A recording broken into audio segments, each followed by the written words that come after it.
Hello everybody, Low4Machines here, and welcome to the first video of Low4 Christmas month. Yeah, month. Forgot, I almost said a week. Anyway, today we're going to be looking at one of my most favorite episodes of Thomas and Friends, The Last Train for Christmas. There's no the, I just added that for effect. Anyway, without further ado, let's get into an episode that is actually good. So the episode starts with Duck, Oliver, and Thomas basically finishing up their jobs for the night. And also Thomas reminding Oliver that tomorrow is Christmas and that they don't have to work. I did not know the island of Sodor actually had break days for the engines, but I'm glad they do. I always feel like the engines are always getting overworked, so it's nice to see that they actually have, vacations and break time. So, that's nice. Anyway, the story continues with Connor pulling the second to last train for Christmas. However, a young little boy is worried that he won't be able to make it home for Christmas. Luckily, Connor reassures him that he will be able to make it home for Christmas. Connor also acquires the slip coaches to provide more coaches for the passengers, and the way they're introduced is pretty great. Sounds like the slip coaches to me. You can uncouple the slip coaches on the move and let them roll into the stations. How long were the slip coaches under there for?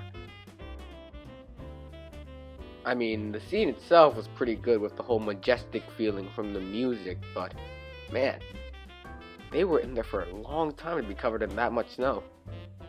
Also, Paxton's in the episode. I just want to say that because I like Paxton. However, Sir Topham Hatt later tells the engines that there will be in fact no last train for Christmas, as well the snowstorm is just too dangerous to let the engines back to work. However, after seeing a family, Sir Topham Hatt decides to change his mind and let the engines go back to work. And this is probably why I think this is my favorite Christmas episode from the series, as in this episode, none of the engines are actually arguing with each other. Yeah, they have disagreements, but they aren't like full on yelling at each other. Even Diesel in this episode is actually helpful. And I just love that, as it really shows the meaning of the holidays and how it's just where everyone can just get along, and help each other. And that's why I love this episode so much. And it's really endearing to see it. As Thomas and Percy are working, they see something that Percy presumes is Santa. However, they later find out that it's actually just Harold. This comes into play later. As Emily is working, she runs out of steam and really can't do much anymore.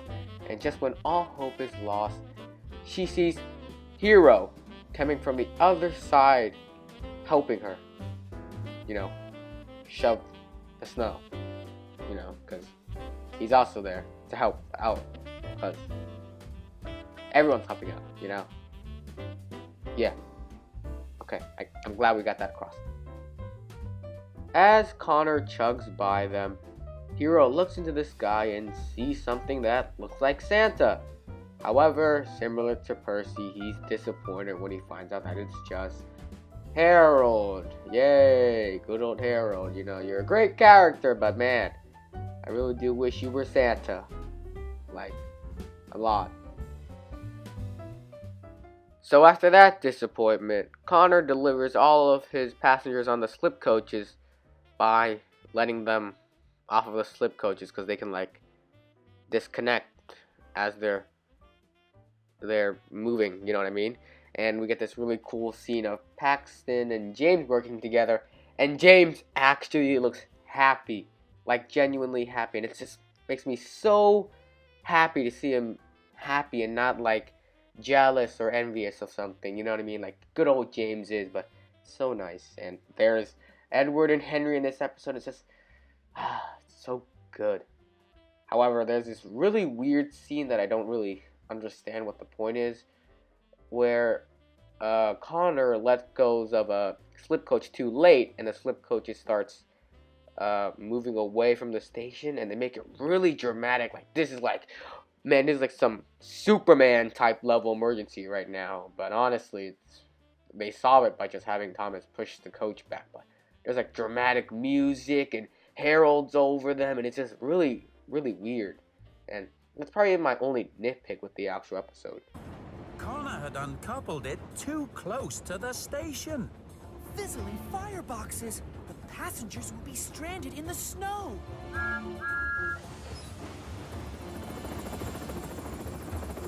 I mean, I understand that they had to make it interesting for kids, but did you really need the dramatic music? And so the episode wraps up with the little boy thanking Connor that he was able to make it home for Christmas. And that's a really nice point to end off with.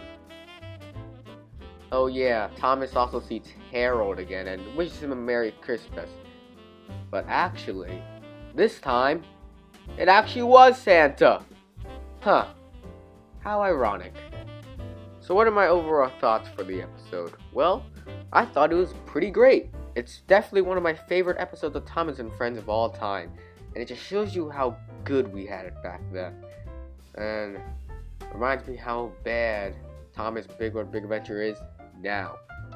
However, there are some minor flaws with it. But overall, it's just a great episode, and I definitely think it deserves a 10 out of 10 because it really shows the meaning of Christmas and why I just love it. Or just the holidays, you know? Just around this month, around this time of year, December, just so happy and joyful, you know? Just makes me super happy. Anyway, for my next video, we'll be doing something that's also pretty close to my heart. And, well, it's Bionicle, yeah. I'm not even gonna try to hint that. It's Bionicle. See you then.